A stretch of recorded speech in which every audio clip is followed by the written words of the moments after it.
न्यूनतम वेतन खत्म कर दिया गया। आप न्यूनतम वेतन की बात ही नहीं कर सकते। अगर आपको एक दिन का 178 रुपये मिल रही है, यानी कि कुल मिलाकर के एक महीने का 5,000 से भी कम रुपया मिल रहा है, तो आप इसकी कोई शिकायत कहीं कर नहीं सकते हैं। मैटरनिटी लीव से लेकर के ग्रेजुएटी पेंशन, ESI, PF सब खत्म कर दिया गया। आप कोई प्रोटेस्ट नहीं कर सकते। आपको 60 दिन पहले आपको परमिशन लेनी पड़ेगी हड़ताल के लिए। रात में महिलाओं से 12-12 घंटे ये लोग काम करवाएंगे, शिफ्ट में काम कर सकेंगे। 8 घंटे का काम खत्म कर देगा, 10 से 12 घंटे का काम फॉर्मली होगा। नमस्कार, मैं हूं नीति और आप देख रहे हैं नवजागरण लाइव। इस वक्त मैं जंतर मंतर पर, यहाँ पे प्रोटेस्ट चल रहा है 4 लेबर कोड वापस लो। जो सरकार मजदूरों के लिए नए 4 लेबर कोड लेके आई थी, उसके खिलाफ प्रदर्शन चल रहा है। आइए यहाँ पे लोगों से बात। आज आप क्या मांग लेके जंतर मंतर? हम लोग यही मांग लेकर के आए, जो सरकार मोदी सरकार 4 लेबर कोड लेकर के आई है, उसको वापस ले सरकार।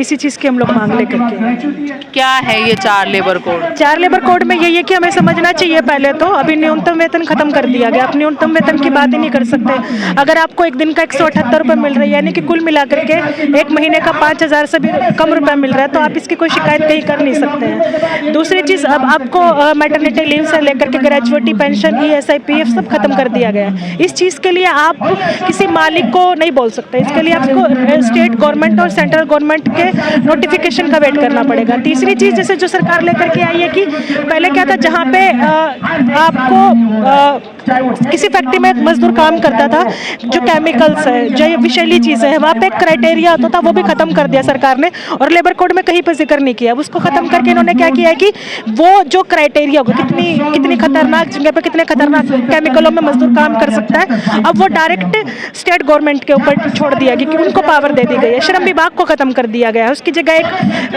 ट्रिब्यूनल लेकर के आ गए हैं। अब आपको कोई राइट ही नहीं है, आप कोई प्रोटेस्ट नहीं कर सकते। आपको 60 दिन पहले आपको परमिशन लेनी पड़ेगी हड़ताल के लिए। सरकार तो कहती है कि मजदूरों की भलाई के लिए कानून लेके नहीं, अब आप ये बताइए, एक दिन का 178 रुपये है, कौन सी भलाई है? कौन सी भलाई हो रही है इसमें मजदूरों की? 178 रुपये में किसी का घर चल सकता है? किसी बच्चे की शिक्षा, स्वास्थ्य, रोजगार से लेकर के जो तमाम मुद्दे है ना, उन सारी मसलों पे, सारी चीज़ों पे एक दिन का 178 रुपये और महीने का 5,000 से कहाँ कम होगा? रात में महिलाओं से 12-12 घंटे ये लोग काम करवाएंगे, शिफ्ट में काम कर सकेंगे। 8 घंटे का काम खत्म कर देगा, 10 से 12 घंटे का काम फॉर्मली होगा। तो ये देख सकते हैं। तो सरकार तो कहती है न्यूनतम वेतन मजदूरों का 18,000 रुपये है। कहाँ मिलता है? किस फैक्ट्री में मिलता है? कहीं भी नहीं मिलता।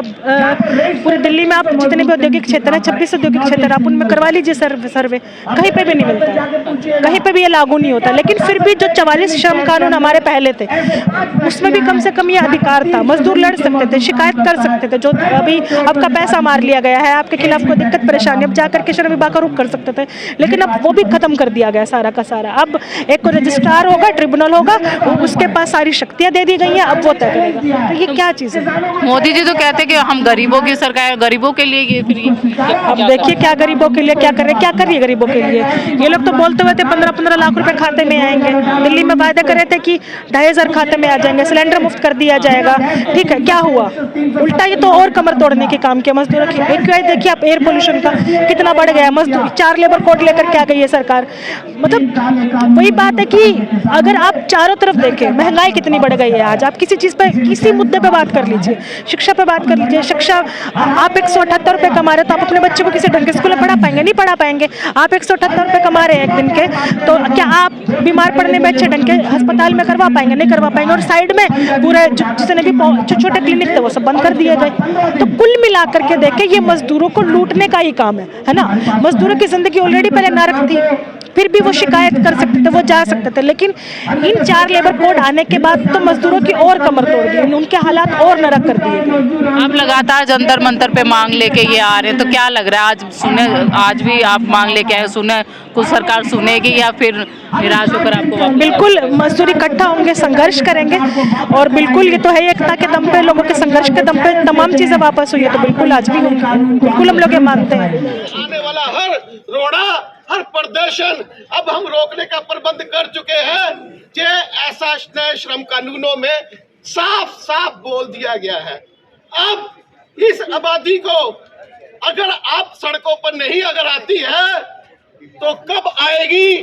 इस आबादी के जो रहनुमा यूनियन है, संगठन है, पार्टियां हैं, अगर अब नहीं आएंगे तो बहुत देर हो चुकी होगी। तो इस वक्त हम अपनी यूनियन ऑटोमोबाइल सेक्टर की तरफ से, कॉन्ट्रैक्ट वर्कर्स यूनियन की तरफ से हम सभी मजदूर यूनियनों को, उनके संगठनों को, पार्टियों को और तमाम ऐसे जनवादी नागरिक अधिकार संगठनों का आह्वान करते हैं कि साथ आइए। अब वक्त आ गया है। एक लड़ाई आजादी के आंदोलन के दौरान लड़ी गई थी ईस्ट इंडिया कंपनी से शुरू होकर अंग्रेजी हुकूमत के खिलाफ, अब दूसरी लड़ाई का आगाज करने जा रहे हैं, वो नए कंपनी राज के खिलाफ।